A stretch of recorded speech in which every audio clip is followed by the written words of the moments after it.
I'm the sports professor, Rick Horrow. Welcome to Beyond the Scoreboard, Inside the Mega Events.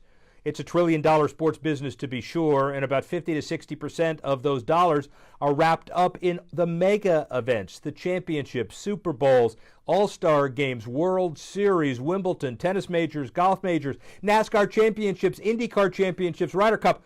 All of those too numerous to mention. I'm in my office to kick off the show, but I'm not here a lot. I'll be on the road on a weekly basis to bring you the inside tips from those major events. The balance sheets, who wins, who loses, the interviews, how you put on the events, and how you sustain them. This is all brought to you by Edelman Financial. Money doesn't come with instructions. That's why we created Edelman Financial Services to help you with everything from college and retirement planning to managing your investments, helping you achieve retirement security. We're among the nation's top financial advisors. Come see how we can help you.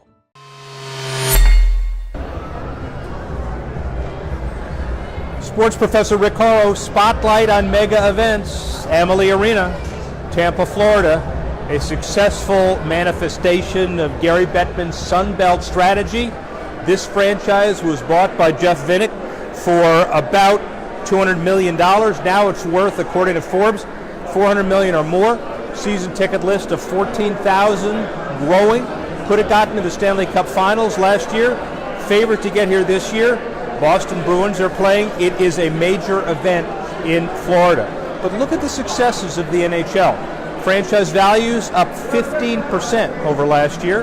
And, by the way, an increase where the average franchise value is about $600 million.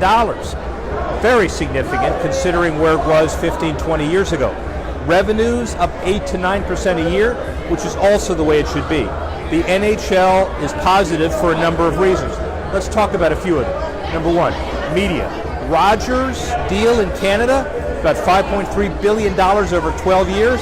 NBC is in the billions of dollars as well.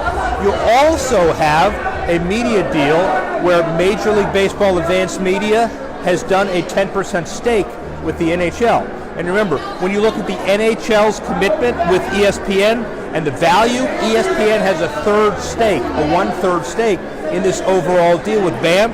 And the value, when you consider it, is about $3.5 billion. So, media important, Gary Bettman diversifying, and the real important issue here is that'll continue with stability and franchise value for the NHL. Number two, international. Eastern Europe, Scandinavian countries, even the Middle East, China, all parts of the NHL strategy. They're having regular season games in Stockholm and other places. It's not expansion, it's globalization. That's very important, even though Gary Bettman is saying, I'm not sure about the Olympics in 2022. We didn't have the NHL going to the Olympics in 2018. That doesn't seem to be the issue. Third, expansion. Do you realize in 1967 there were 6 teams in the NHL? Those teams doubled for $2 million apiece. In 1990, 1992, franchise value, $50 million apiece. Last year, Vegas Knights, $500 million. They got to the Stanley Cup Finals. Seattle entering the league as the NHL's 32nd team. We're going to have them at over $500 million. Stability, increased footprint, increased television, and setting a base for future growth. The NHL clearly has expanded just enough going into the next few years. Fourth, there's a major issue now about gambling.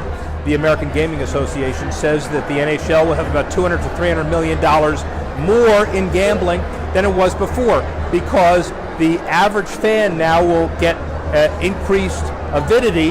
They'll follow the teams, and they talk about this $200, $300 million. Also, their deal with MGM, $50 million deal to sell data.